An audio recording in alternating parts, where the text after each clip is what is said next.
Poem 3. The Slammed Door Day, the sound that stayed. The sound still echoes, not in the walls, but in my bones. That slam, that snap, that stupid gutless tone. I thought I was winning. Thought I had fire. But what's a win when you scorch the entire damn house just to prove you were right? When the kids hear thunder and it's not even night. I raised my voice like it came with a badge.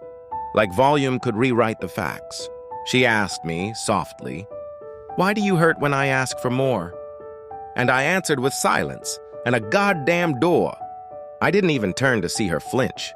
Didn't wait for her tears. Not an inch. Just grabbed my keys and stormed down the hall, thinking I was tall when I was so damn small. And when I came back, she was folding clothes. Quiet, slow. Like peace had never known my name. Like love had packed its bags and left her pain. I said, "What, no fight?" She said, "I'm tired." And those two words, they lit me on fire. Because I wanted her to yell, to scream, to plead.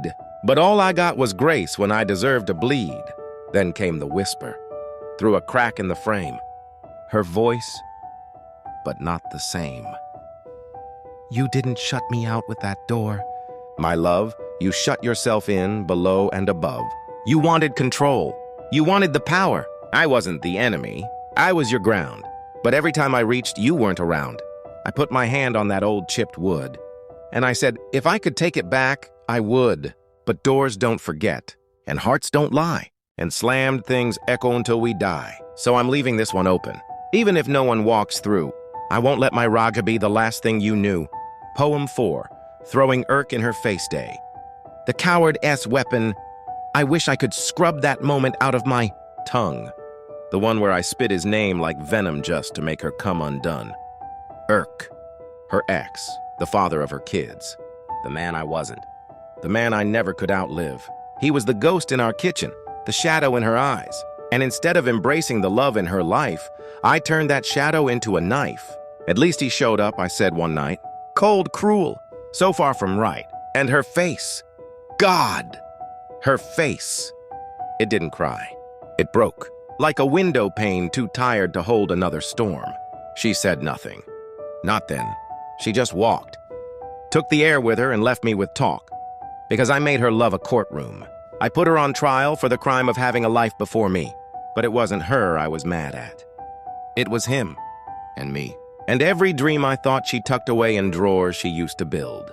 In stories he told, in names they still shared that made me feel old. I wanted to hit him. That's the truth. Not out of rage, but out of proof that I was enough.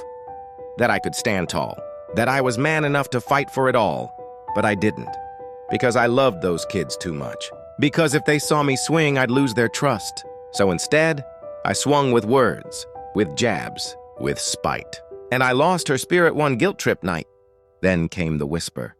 Rain soft and deep. Her voice in my rib cage. Where forgiveness sleeps.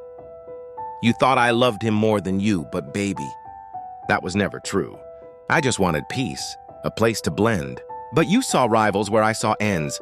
He's my past, my bruise, my wall. But you were the reason I risked it all. You didn't have to fight with fists. You had my heart. But you missed the gift. You let pride speak, and I had to fall back. Because loving you shouldn't come under attack. And now, I hold my tongue like it's a gun unloaded, locked, pointed at no one. Because I'd rather bite down on regret than ever again make her pasta threat.